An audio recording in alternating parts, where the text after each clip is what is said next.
You've seen his face by now. Jedidiah Brown is that protester at the Trump rally in Chicago who was pulled off the stage yesterday. We've reached him now in Chicago. So Jedidiah, take us through that moment. Why did you feel the need to go on stage?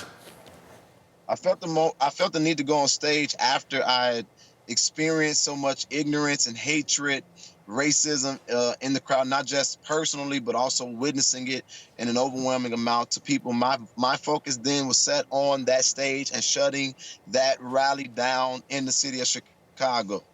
What were you saying? We're seeing some images of you being, some, I guess, security people trying to get you off the stage. What were some of the things that you were saying or yelling to the crowd? And that's one of the things I went up there to say. America is already great without the hate.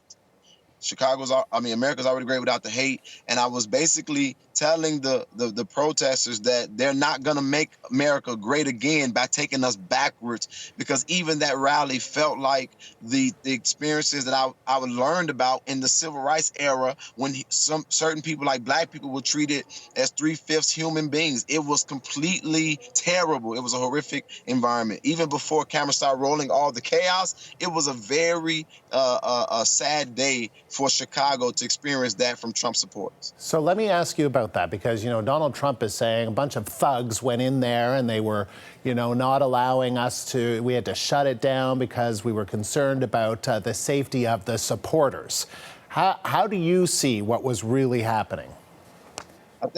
I think that everybody wants to point out who the victim is and who the aggressor is. This is not about a victim. This is about values. And so, even me, I had on a button-up shirt. I had on slacks. My belt was around my waist. I had just got off of work, but I'm a thug. I work very hard as a productive, law-abiding citizen every day in the city of Chicago, but I was reduced to a thug. I expressed my First Amendment right, but this guy has gotten on stage, said he wanted to smack protesters. He's basically said he would pay for anybody's fees if they take out a protester. They've been pushing protesters. They have 70-year-olds. A 70-year-old man punched a protester, and so Donald Trump yesterday showed, or today, is showing who he really is. He could have got on the camera, and instead of pointing the finger or calling any blame or calling any names, he could have said, this is not the America we're going to create. He could have talked about being the unifier. He could have talked about how the violence shouldn't be the tone of from the rallies from his supporters or the opposition.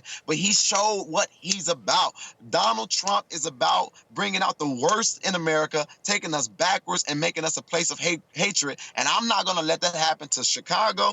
I'm not going to let that happen to America. And I'm not even going to let that happen to Canada, because y'all don't need to interact with a leader like that.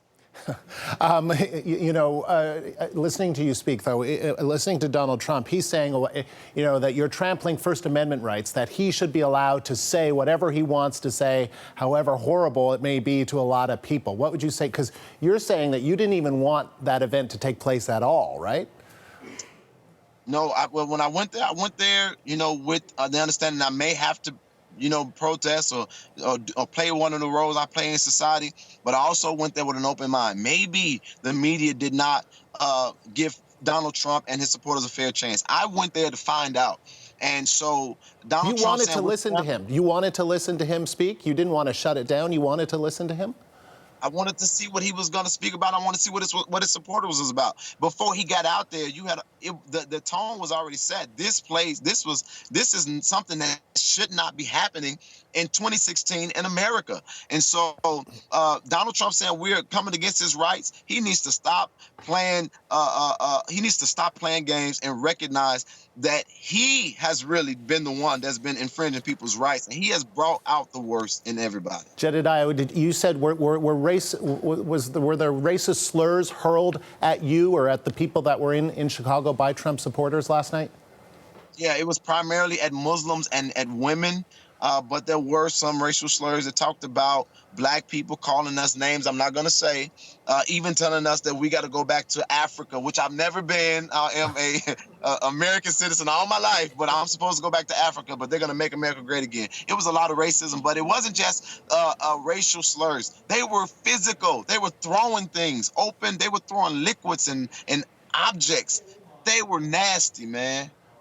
When you hear Donald Trump use the word, they were a bunch of thugs. Is that code? Is that just, a euphemism for, is that a racist remark?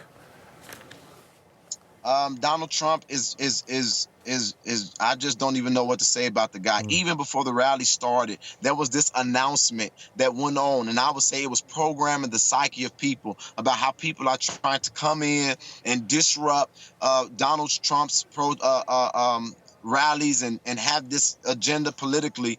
And so he's doing these things to put in the mind ignorance of individuals who may not even be aware of people like me. I don't go into places hoping that I have to shut things down. I want to be a part of what the greatness of democracy. I wanted to be able to hear. I wanted to be able to be valued and be appreciated and respected as a voter. I could have became Republican last night, but instead I became so disheartened, and I couldn't believe that those people showed up in Chicago thinking we would allow that to happen. What did you think? What did you think about? I believe it was in Nevada a little while ago, and it was an African-American protester who was escorted out of a rally, and he was being escorted out of a rally, and as he was walking up some steps, he was sucker punched. I don't know if you saw this. There was a guy in a cowboy hat sucker punched, and then the security went after the protester. Yeah, here we're showing the video again now. Went after the protester, seemed to handcuff him and escort him out. They didn't even go after the guy in the cowboy hat. They finally did, I guess, because they got so much flack. What do you think is going on here? Again, we're seeing the true stripes and the true nature of what's really behind the scenes. See, the Trump supporters aren't calling that guy a thug. They're calling him an American patriot. But we are thugs. And so that was another reason that reinforced me having to go to the rally, because I saw that video. I watched that video and still went to that rally with an objective mind that maybe the media has been unfair, but that was the environment that Trump has fostered, because that's who he is at the core. And I applaud anybody who will stop Trump from spreading his hatred from this point on. It is what the media is saying about him, and he needs to take responsibility. Here's the question. Has Trump said anything about the guy who punched the young protester? I haven't heard anything. What do you think needs to happen? We're seeing so much anger in the United States, and we're seeing Donald Trump, and a lot of people are saying, he's the one that is fomenting this violence. He's the one that's almost encouraging this kind of violence at rallies. What do you think needs to happen to stop this from happening?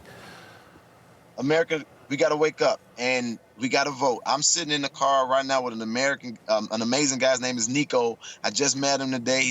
He came from another country. He's made a great life. I had an awesome opportunity talking to him, and he's not a black guy. And so we as Americans have got to heal, and we got to face this stuff that's subliminally still residing in this country, this hatred and this racism and these differences. We got to fix that. And how we're going to fix that? We need to all make sure we vote. We need to get to the polls so that we can get a president that's going to respect and represent all values in America and not bring hatred. But then also, I need the international community to do us a huge favor. Send us your love and your encouragement, because this is a scary time for us. I have never thought about moving out of America. But if Donald Trump is the president, Canada, will you receive me? Will you take me, Canada? Because I got to get up. I will not live under this man's rule. Jedidiah, it was really good speaking with you today. Thank you very much for taking the time. Thank you. And that was protester Jedidiah Brown speaking to us from Chicago.